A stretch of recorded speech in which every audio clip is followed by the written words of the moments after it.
सबसे पहले लेंगे एक मिक्सिंग बोल और इसके अंदर डालेंगे 4 उबले हुए आलू। तो यहाँ पर छोटी बड़ी जो भी साइज़ के आलू मेरे पास अवेलेबल थे, मैंने उनको उबाल कर ले लिया है। अब एक मैशर लेंगे और इन्हें अच्छे से मैश कर लेते हैं। और यदि आप मैश नहीं करते हैं तो ग्रेटर लेकर इन्हें ग्रेट भी कर सकते हैं।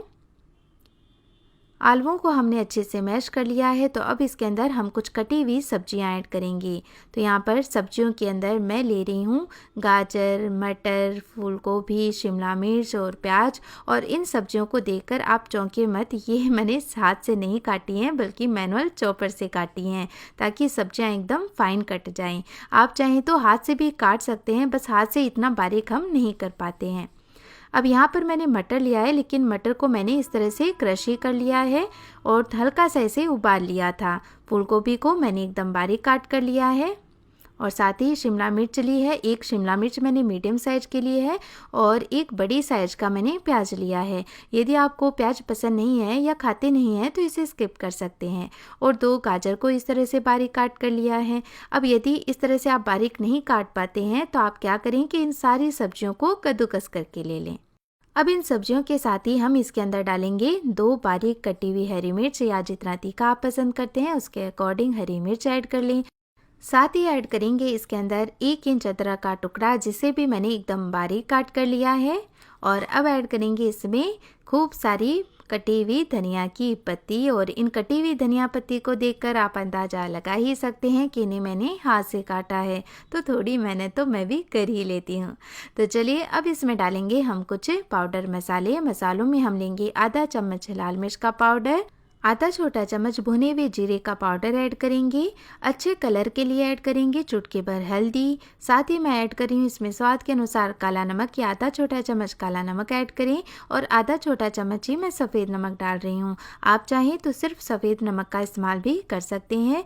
अब इसमें चटपटापन लाने के लिए हम डालेंगे इसमें आधे नींबू का जूस, या आप चाहें तो चाट मसाला या फिर आमचूर पाउडर का इस्तेमाल भी कर सकते हैं।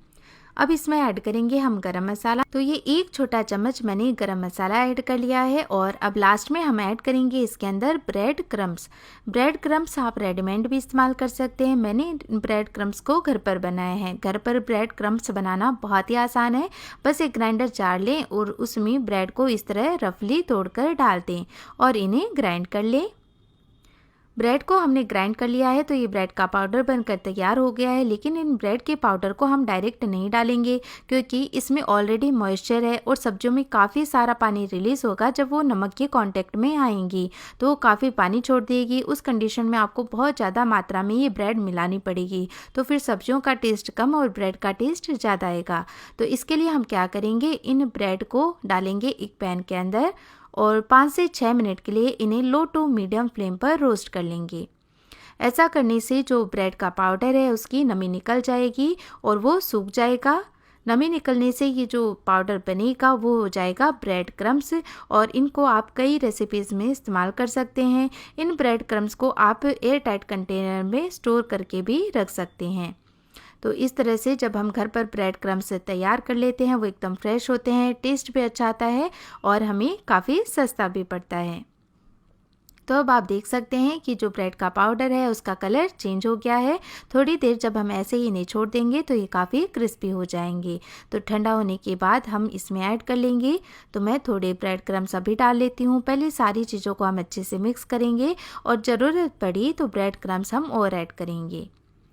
तो यहाँ पर मैंने टोटल 3/4 कप ब्रेड क्रम्स लिया था। तो अब ये देखिए सब्जियां अच्छे से बाइंड नहीं हो रही हैं, सारे ब्रेड क्रम्स इसमें अच्छे से मिल गए हैं। तो बचा हुआ ब्रेड क्रम्स भी इसमें डाल लेते हैं और अब इन्हें हम अच्छे से मिक्स कर लेते हैं। तो जितना भी पानी सब्जियां रिलीज़ करेंगी ये ब्रेड क्रम्स उन्हें सोक कर लेंगे। इससे जो कटलेट होगी बहुत ही आसानी से तैयार हो जाएंगी। तो टोटल मैंने 3/4 कप ब्रेड क्रम्स इसमें इस्तेमाल किए हैं और देखिए इतने से ब्रेड क्रम्स में ये जो सब्जियां हैं काफ़ी अच्छे से बाइंड होने लगी हैं।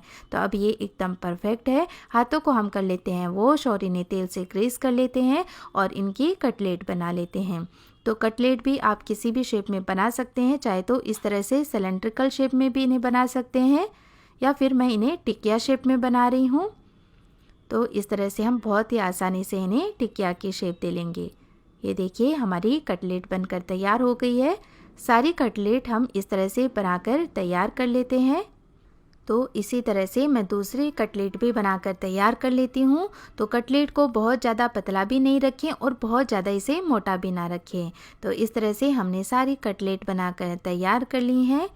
अब इन कटलेट्स को ब्रेड क्रम्स में कोट करने के लिए हम एक स्लरी तैयार करेंगे। तो इसके लिए एक बोल के अंदर हम लेंगे 2 चम्मच मैदा। मैदे की जगह आप कॉर्नफ्लावर का इस्तेमाल भी कर सकते हैं। मैदे के अंदर पहले थोड़ा पानी डालकर इसे अच्छे से मिक्स कर लेते हैं ताकि इसके लम्स आसानी से ख़त्म हो जाएं। ये जो पेस्ट यानी स्लरी हम बना रहे हैं इसे गाढ़ा नहीं रखना है, एकदम रनी ही रखना है, क्योंकि इसके ऊपर हम सिर्फ ब्रेड क्रम्स कोट करेंगे तो बस वो आसानी से इसके ऊपर चिपक जाने चाहिए यानी कोट हो जाने चाहिए। तो थोड़ा पानी मैंने इसमें और डाल लिया है और ये देखिए इसकी कंसिस्टेंसी एकदम मैंने पतली रखी है। तो स्लरी हमारी तैयार हो चुकी है और कटलेट हम बना ही चुके हैं। तो अब हम एक पैन के अंदर तेल गर्म होने के लिए चढ़ा देते हैं। मैंने एक पैन के अंदर तेल चढ़ा दिया है गर्म होने के लिए और यहाँ पर कटलेट को मैं कढ़ाई में नहीं फ्राई कर रही हूँ, इस पैन के अंदर फ्राई कर रही हूँ। तो इससे जो तेल होगा वो ज़्यादा वेस्ट नहीं होगा, क्योंकि जब हम कटलेट को फ्राई करते हैं तो ऊपर की जो ब्रेड क्रम्स की कोटिंग होती है उसके कारण तेल गंदा हो जाता है। इसलिए हो सके तो कम से कम तेल का ही इस्तेमाल करें ताकि तेल की वेस्टेज ज़्यादा ना हो। अब तेल का टेम्परेचर भी बहुत इम्पॉर्टेंट है। इसके लिए आप टूथपिक टेस्ट कर सकते हैं। इस तरह टूथपिक को जब आप डीप करें तो इसमें बबल्स निकलने चाहिए। तेल बहुत ज़्यादा गर्म या बहुत ज़्यादा ठंडा बिल्कुल नहीं होना चाहिए। यदि ज़्यादा गर्म होगा तो जो कटलेट होंगी ऊपर से जल्दी से फ्राई हो जाएंगी, अंदर से कच्ची रह जाएंगी, और कम गर्म हुआ तो जो कटलेट हैं वो तेल में ही घुल जाएंगी, क्योंकि वो बहुत ज़्यादा मात्रा में तेल को अब्जॉर्ब कर लेंगी। तो इन ज़रूरी बातों का ख्याल रखते हुए अब क्या करते हैं कि जो कटलेट हमने बनाई थी उन्हें पहले हम स्लरी में ऐसे डीप कर लेंगे। बहुत ही हल्की सी कोटिंग आ जानी चाहिए बस, और फिर इस तरह से ब्रेड क्रम्स में इन्हें कोट कर लेंगे। तो ये अच्छे से इनके अंदर कोट हो गई है, एक अच्छी सी लेयर आ गई है। तो इनको ऐसे हम कोट करते जाएंगे और पैन के अंदर इन्हें फ्राई करते जाएंगे। तेल का टेम्परेचर ज़्यादा डाउन ना हो इसलिए एक साथ मैंने ज़्यादा कटलेट इसमें नहीं डाली हैं। और अभी इसमें आपको काफ़ी झाग दिखाई दे रहे हैं और जैसे जैसे ये फ्राई होंगी सारे जो झाग हैं वो कम हो जाएंगे। अब आप देख सकते हैं कि झाग हैं वो कम हो गए हैं और इन पर अच्छा कलर आ गया है। तो इन्हें पलट लेते हैं और पलट कर इसी तरह से हम दूसरी साइड से भी इन्हें फ्राई कर लेंगे। अब कटलेट काफ़ी अच्छे से क्रिस्पी हो चुकी हैं और जब इन कटलेट को हम फ्राई कर रहे थे हमने दूसरा बैच भी इसी तरह से कोट करके तैयार कर लिया है। तो इन्हें निकाल कर फिर हम वो कटलेट भी फ्राई कर लेंगे और गर्मा गर्म कटलेट खाने का तो अपना ही मज़ा है। तो बस इसी तरह से क्रिस्पी क्रिस्पी गर्मा गर्म कटलेट बनाते जाएं और अपने परिवार को सर्व करते जाएं। तो मैं ये बैच तो इसमें निकाल रही हूँ। ये ज़्यादा क्रिस्पी रहें इसके लिए मैंने इस तरह के स्ट्रेनर का इस्तेमाल किया है। आप चाहें तो अब्सॉर्बेंट पेपर पर भी इन्हें निकाल सकते हैं। अब बचे हुए तेल में बचे हुए कटलेट को भी इसी तरह से हम फ्राई करके तैयार कर लेंगे।